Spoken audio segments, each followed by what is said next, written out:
Bienvenidos a TechChat. Continuamos con la serie Sostenibilidad de la especie humana. En esta ocasión he cambiado ligeramente la programación de temas que yo tengo para la serie porque me parece que los acontecimientos lo ameritan y me refiero específicamente a que con la llegada de Donald Trump a la presidencia, pues se adoptó me digo, este señor firmó una orden ejecutiva donde establece que Estados Unidos abandona el Acuerdo de París. Entonces, quisiera hablarles de esto y para ello voy a enfocar el, el- el- el tema en dos partes fundamentales. La primera, vamos a hablar de las críticas asociadas al hecho de que hayan abandonado, a que Estados Unidos se haya apartado del Acuerdo de París. Luego de eso, lo segundo es hablar de las repercusiones asociadas a ese abandono. Luego de esto, haré una breve reflexión y finalizaré con algunas conclusiones. ¿Ok? Entonces, bueno, vamos a comenzar. Lo primero es, hay críticas que tienen distintas perspectivas. Entonces, vamos a hablar primero de las perspectivas ambientales. Entonces, bueno, desde el punto de vista ambiental, eh, dicen que, bueno, que esto va a tener un impacto global y dicen que el impacto va a ser global, dado que Estados Unidos es uno de los mayores contaminantes del mundo. Entonces, eso, la retirada de Estados Unidos del acuerdo, pareciera o dicen que reduce significativamente la capacidad del acuerdo para cumplir sus metas de limitar el calentamiento global. Eh, es importante eh, analizar esa afirmación, ¿no? Que, se, que porque Estados Unidos se retira del acuerdo va a reducirse la capacidad de alcanzar las metas. Yo en particular no lo creo. Y no lo creo por una razón muy simple. A lo largo desde 1987, que comenzaron 85, perdón, que comenzaron las reuniones estas de las COP, las cumbres, eh, Estados Unidos prácticamente no ha formado parte de casi ninguna y no ha tenido ningún papel protagónico. Las razones por las que no ha tenido un papel protagónico o por las que no ha aceptado eh, tener mayor repercusión, de eso voy a hablar un poquito más adelante, pero básicamente es porque estos acuerdos o las cosas, los compromisos a los que se llegan en la COP, eh, todos los países lo incumplen. Y Estados Unidos simplemente dice, no voy a formar parte de algo que todo el mundo incumple. Esa es a grandes rasgos la razón, ¿no? Eh, Desde el punto de vista ambiental también se establece o se teme que puede haber un efecto dominó. ¿Qué quiere decir esto? Bueno, dice que la salida de Estados Unidos podría inspirar a otros países a debilitar o abandonar sus propios compromisos, erosionando la confianza en la cooperación internacional. Eh, a mí me parece que eso es mm, como excusas de los países, de los que sea la persona que emitió esta crítica, porque los países eh, tienen sus propios planes, ¿ok? Y los cumplen o los incumplen según sus conveniencias y sus posibilidades. Lo que sí es cierto es que al no estar Estados Unidos formando parte del acuerdo, pues no hay aportes de parte de Estados Unidos, con lo cual hay menos dinero disponible para incentivar iniciativas en países subdesarrollados. Eso sí es una realidad absoluta. La otra crítica que hacen desde el punto de vista ambiental es la pérdida de liderazgo, o eso es lo que argumentan al menos. Dice que Estados Unidos abandona su papel como líder global en la lucha contra el cambio climático, dejando un vacío difícil de llenar. Aquí yo no concuerdo con esta opinión. ¿Por qué? Porque Estados Unidos abandona el acuerdo, pero no abandona su agenda ambiental. ¿Okay? ciertamente está promoviendo el uso y la explotación de hidrocarburos. Eso es una realidad, pero la agenda de Estados Unidos en materia de sostenibilidad no ha cambiado. Entonces, esta afirmación no es verdad, además de que Estados Unidos no se erige como el líder mundial o el líder global en la lucha contra el cambio climático. Ellos han venido haciendo lo que han venido instrumentando, que debo decir que lo que ellos han hecho es más de lo que han hecho muchísimos países, ¿ok? Así como China. China también, China y Estados Unidos, que son los dos grandes contaminantes del planeta, ambos hacen más por el clima que todos los demás, aun cuando no forman parte de estos acuerdos, ¿no? En eso hay que ser honesto. Bien, la otra perspectiva de crítica con respecto al abandono es la económica. Entonces, la perspectiva económica dice lo siguiente, dice que, bueno, que hay una competitividad económica.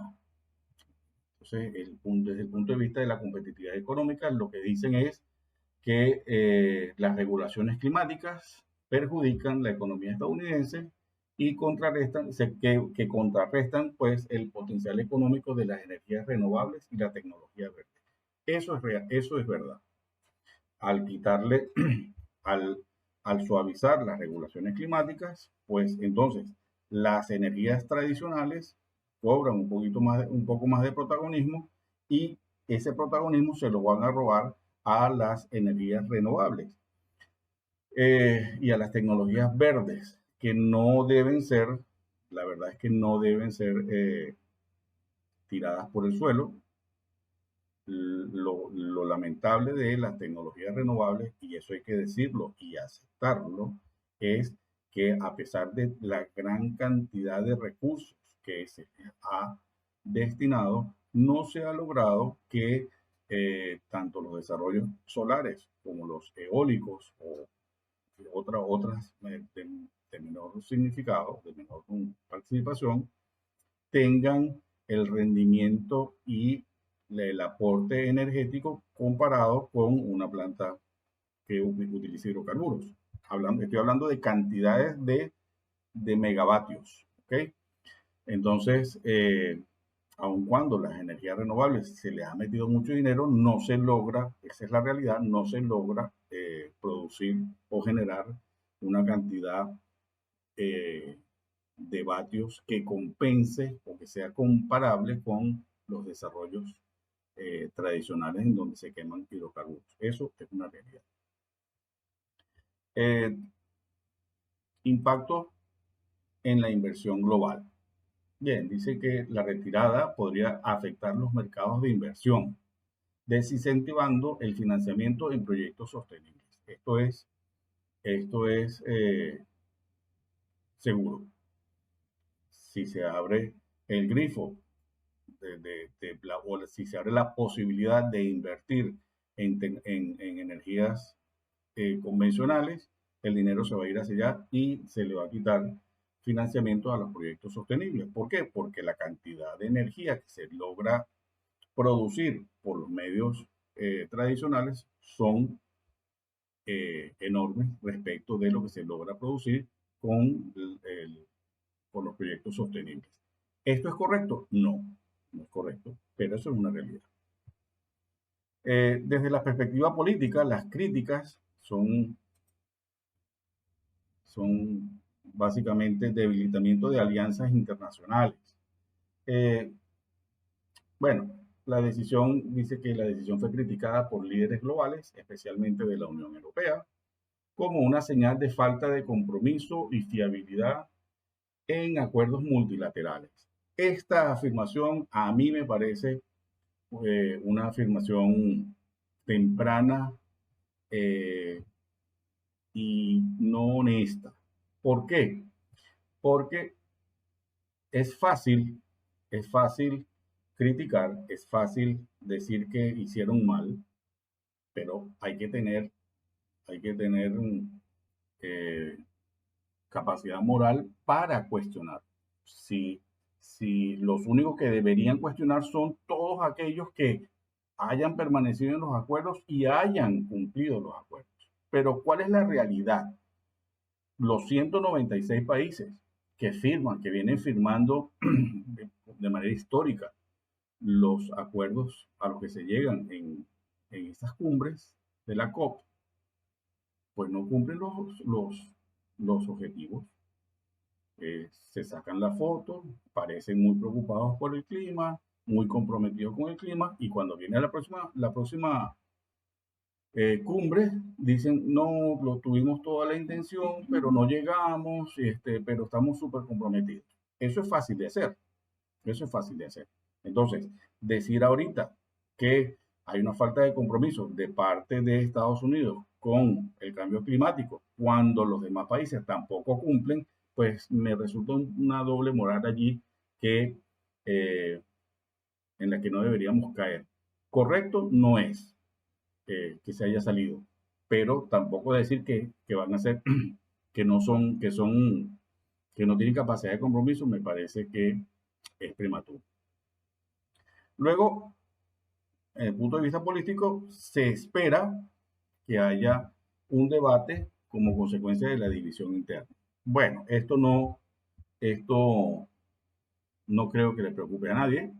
Es claro y notorio la polarización tan importante que existe en Estados Unidos entre demócratas y republicanos. Entonces, eh, hay bandos, cada bando tiene políticos, tienen empresas y tienen gente asociada a cada bando. Entonces, con la medida que se tome en los tiempos de uno de los partidos o en los tiempos del otro partido, se favorece y se perjudica a quien le toque, ¿no? Entonces, esta división interna, hacer mucho ruido por esta división interna, me parece que no corresponde. Bien, vamos a hablar ahora de las repercusiones de la salida. ¿Qué es lo que dice la gente que son las repercusiones de esta salida? El primero que dicen es efectos sobre la credibilidad internacional. Estados Unidos, al abandonar y luego reincorporarse al acuerdo bajo diferentes administraciones, proyecta inestabilidad en sus compromisos internacionales. Eso es falso. Lo que está proyectando es la polarización a la que me estoy refiriendo.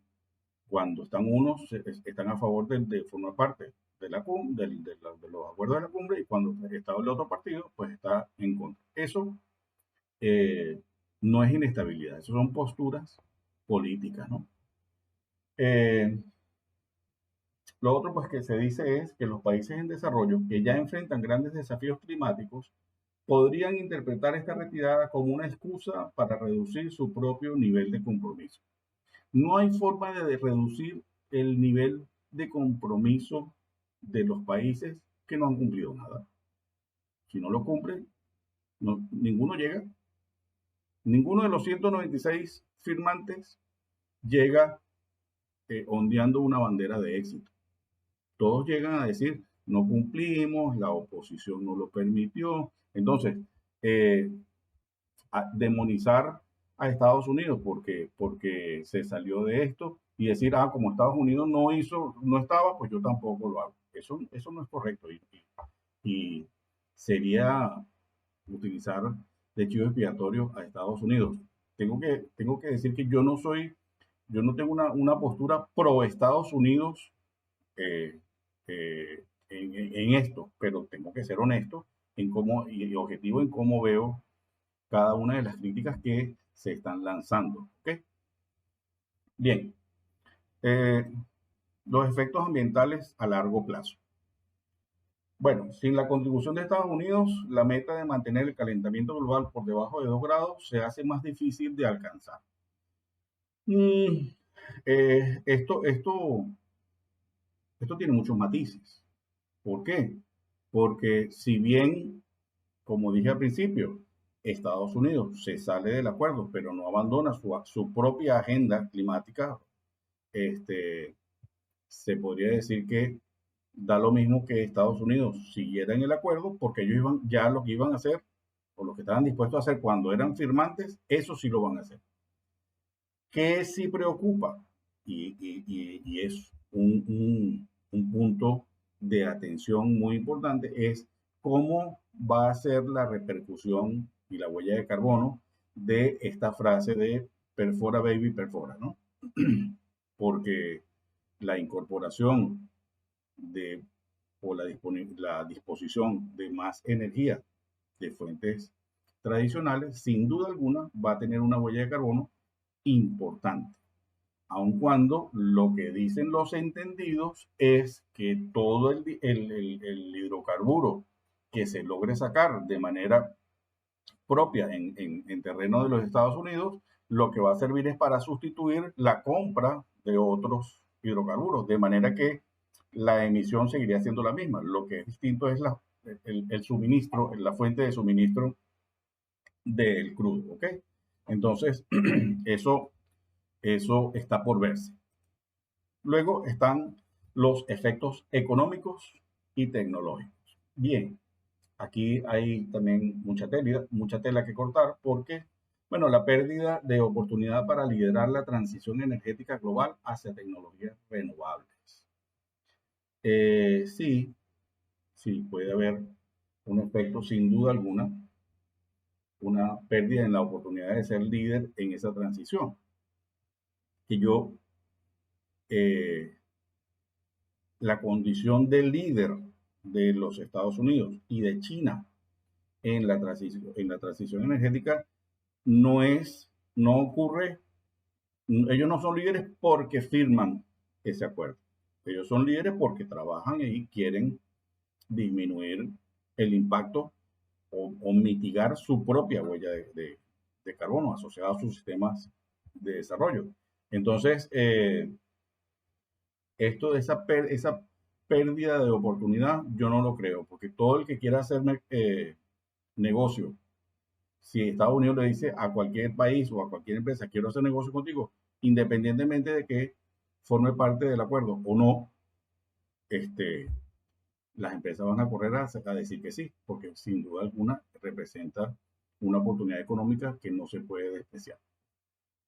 Dice posible ralentización en el desarrollo de estándares globales de sostenibilidad. Eso es mentira. Eso es mentira. ¿Por qué es mentira? Porque los acuerdos a los que se han llegado son meras declaraciones de buenas intenciones. Porque no hay nada vinculante que le dé al Acuerdo de París la posibilidad de sancionar o de castigar a un país o a una empresa porque haya incumplido los objetivos que se hayan acordado en esas reuniones. Entonces, aun cuando tienen la buena voluntad, aun cuando tienen las buenas intenciones y están bien encaminados, no tienen la capacidad ejecutiva de hacer cumplir los acuerdos a los que lleguen. Entonces, esa ralentización en el desarrollo de estándares, eso es mentira, desde mi punto de vista. Respeto las posturas de cualquier otro. Si quieren escribirla y a manera de comentario, con muchísimo respeto, entablamos conversación y argumenteme. Y si yo estoy equivocado, pues lo diré con absoluto respeto. Diré, sí, me equivoqué. Pero en este momento, esa es la postura que yo tengo. Bien, vamos ahora entonces a hablar, a hacer una última reflexión. Pues, ¿de qué sirven los acuerdos climáticos si no se van a cumplir? Eso es la reflexión obvia e inmediata, ¿verdad? Entonces, bueno, hablemos de la falta de mecanismos de cumplimiento. Tal y como dije, el Acuerdo de París carece de sanciones vinculantes para los países que no cumplen con sus compromisos.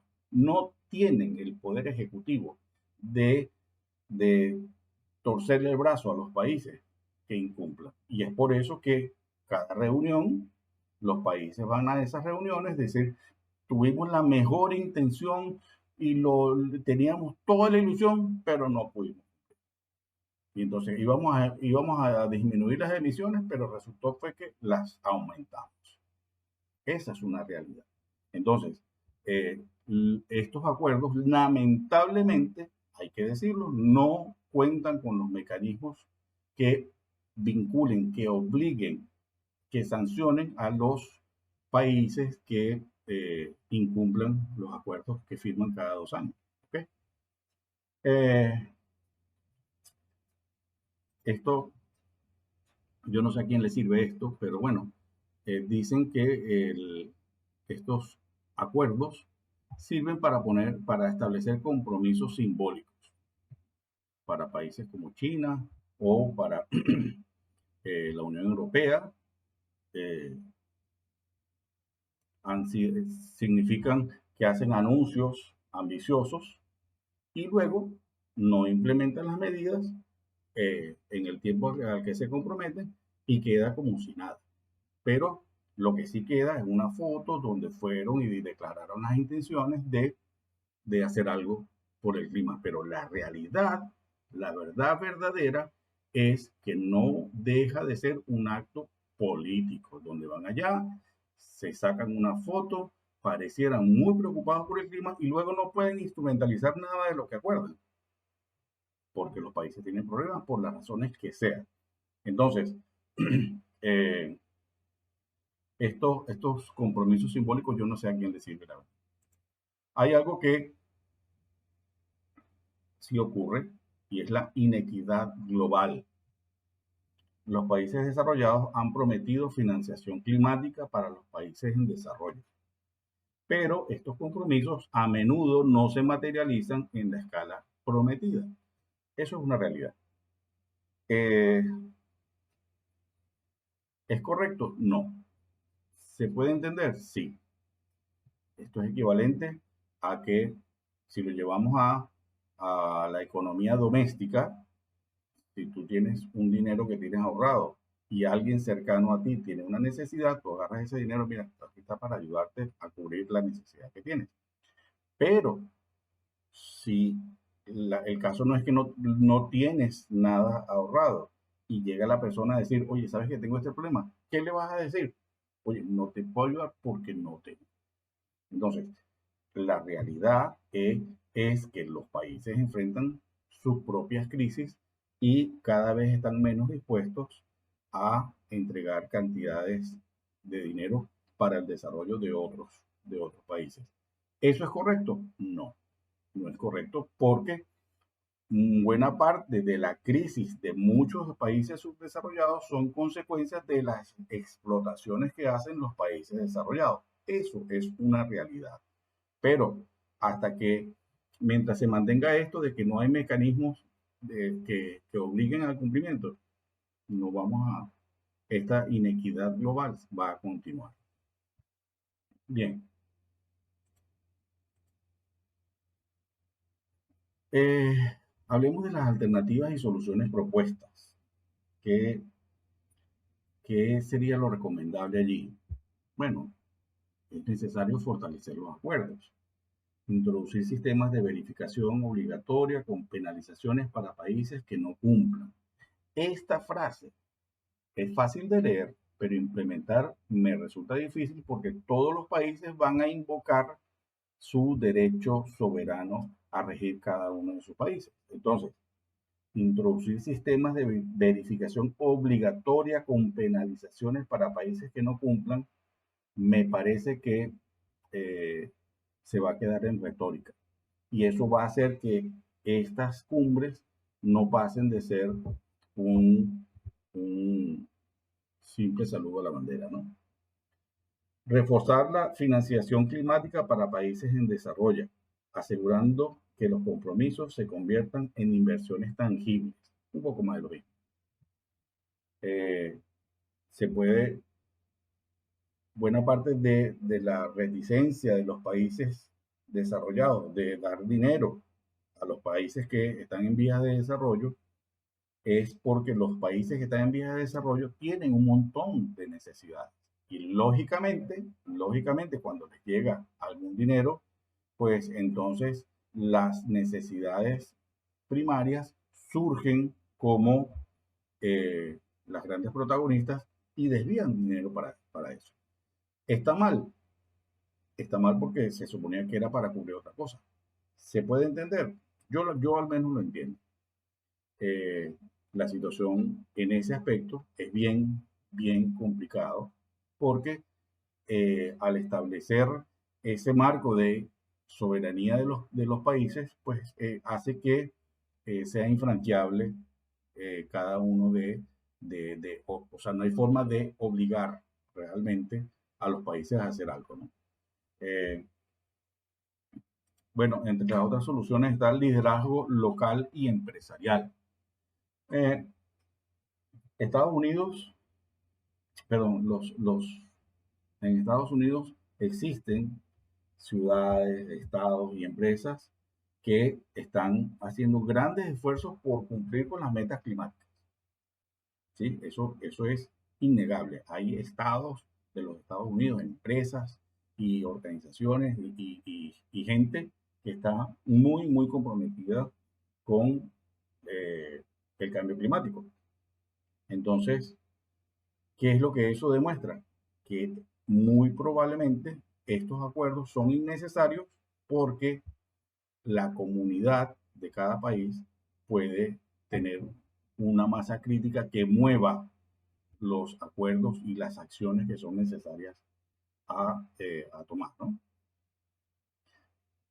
Finalmente, incentivar la cooperación global. Desarrollar incentivos financieros para los países que superen sus objetivos climáticos.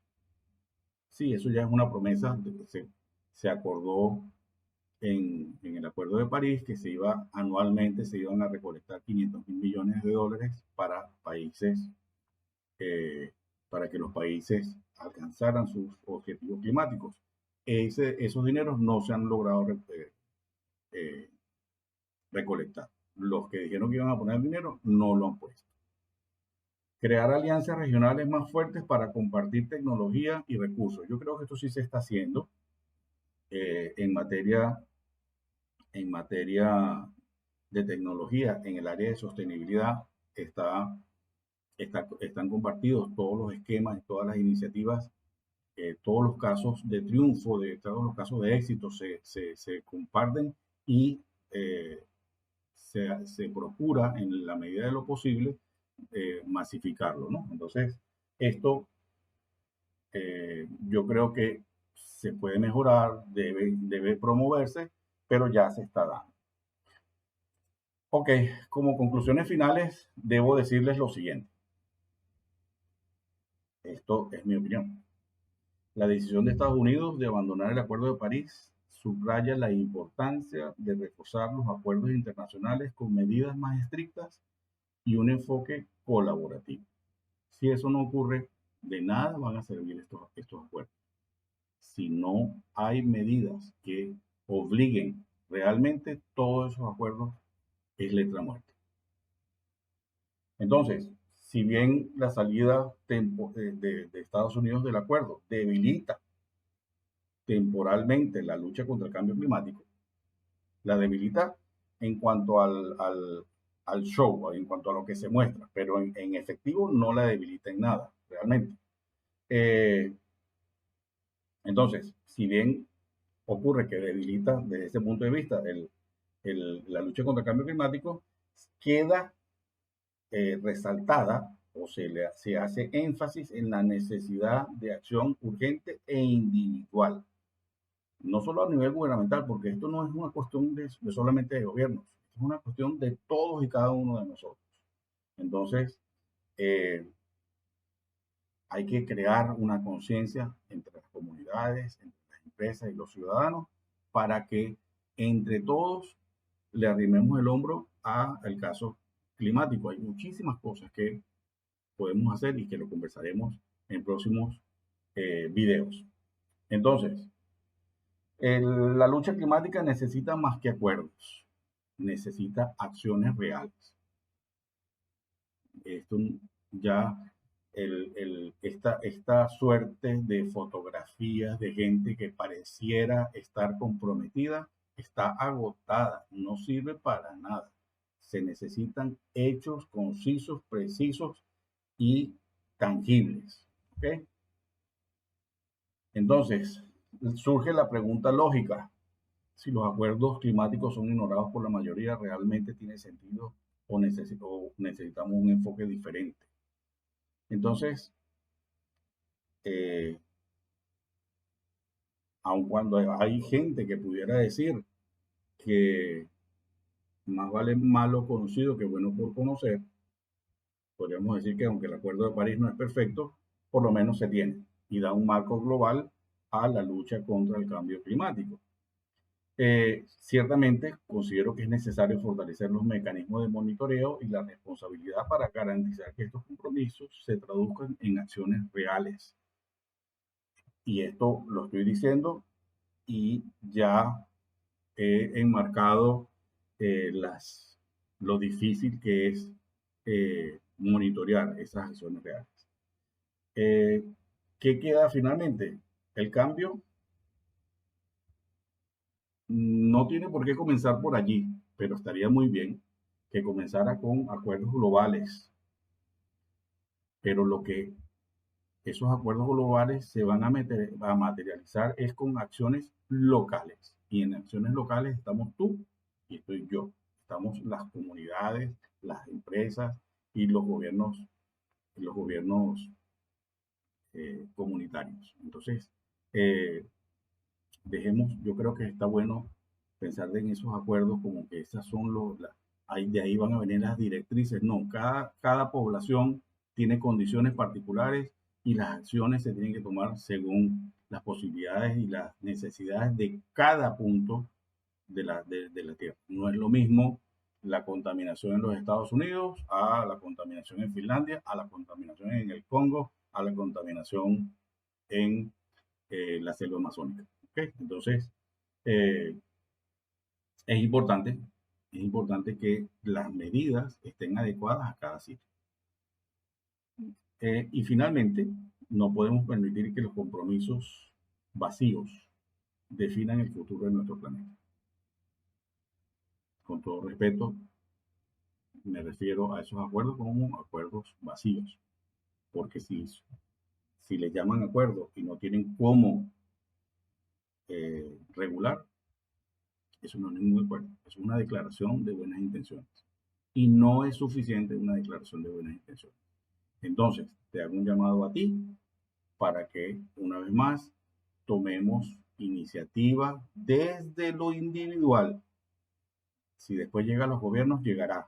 Pero esto comienza por una lucha individual, una pelea que tenemos que dar nosotros como familias, como individuos, como comunidad, como población, luego como empresa, y va a ir creciendo desde el individuo hasta las naciones, y no desde las naciones hasta los individuos, porque eso no va a funcionar. Bien, espero les haya gustado y continuamos con la serie Sostenibilidad de la especie. Recuerda, la Tierra tiene capacidad de autorregeneración, pero necesita que tú y que yo nos pongamos a trabajar en eso. Gracias. Adiós.